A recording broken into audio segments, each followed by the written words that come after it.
সরকারি বোর্ডের শীর্ষকর্তাদের পর এবার কলেজেও নজর নতুন সরকারের। সরানো হলো কলেজে পরিচালন সমিতির সভাপতিদেরও। কলেজের পরিচালন সমিতির মাথায় তৃণমূলের নেতা বিধায়করা। একাধিক কলেজের পরিচালন সমিতিতে একাধিক তৃণমূল নেতা ছিলেন। সেই পরিচালন সমিতির সভাপতিদের সরিয়ে দেওয়ার নির্দেশ দিল সরকার।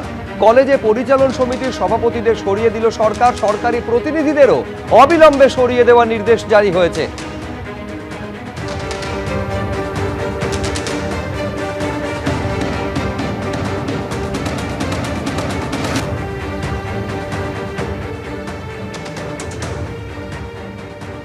শিক্ষা থেকে পুরো নিয়োগ, এবার বিচার প্রক্রিয়া শুরুতে আর কোনো বাধা রইল না। ক্ষমতায় এসেই শিক্ষা দুর্নীতির বিচার প্রক্রিয়া শুরুতে নতুন সরকার অনুমতি দিল।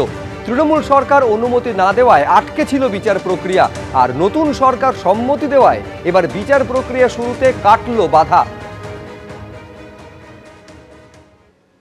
করাপশনের ক্ষেত্রে জিরো টলারেন্সের নীতি বারে বারে নির্বাচন চলাকালীন আমাদের পক্ষ থেকে বলা হয়েছে। প্রাতিষ্ঠানিক দুর্নীতির ক্ষেত্রে ব্যবস্থা হবে, সেই আপনারা দেখতে পারবেন কয়েকদিনের মধ্যে। আমরা আগামী ক্যাবিনেটে হয়তো এই বিষয়ে সিদ্ধান্ত কিছু নেব। যে সমস্ত আধিকারিকরা দুর্নীতিগ্রস্ত তাদের বিরুদ্ধে সিবিআই বা অন্যান্য কোর্ট নিযুক্ত তদন্তকারী সংস্থা তারা চার্জশিট দিয়ে তাদেরকে পানিশমেন্ট বা প্রসিকিউশন দেওয়ার ক্ষেত্রে স্যাংশন নিতে হয় আইন অনুযায়ী। বিদায়ী সরকার এবং বিদায়ী সরকারের মুখ্যমন্ত্রী তথা স্বরাষ্ট্রমন্ত্রী এই স্যাংশন আটকে রেখেছিলেন দুর্নীতিগ্রস্ত আমলা এবং আধিকারিকদের বাঁচানোর জন্য। আজকে আমরা সিবিআই কে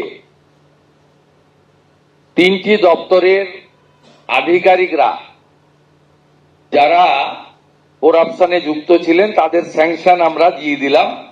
এটাতে এডুকেশন ডিপার্টমেন্টের টিচার রিক্রুটমেন্ট স্ক্যাম রয়েছে, মিউনিসিপ্যাল অ্যাফেয়ার্স ডিপার্টমেন্টের মিউনিসিপ্যাল রিক্রুটমেন্ট স্ক্যাম রয়েছে, এবং কোঅপারেটিভের ক্ষেত্রে সমবায় দপ্তরের ক্ষেত্রে কিছু কোর্টের আদেশে যে তদন্ত হচ্ছিল কিছু আধিকারিক তারা যুক্ত আছেন, তাদের বিরুদ্ধে প্রসিকিউশনের স্যাংশন যা বিগত সরকার দুর্নীতিগ্রস্ত আধিকারিক আমলাদের আড়াল করার জন্য 4 বছর আটকে রেখেছিল, আমরা আজকে সেটা দিয়ে দিলাম।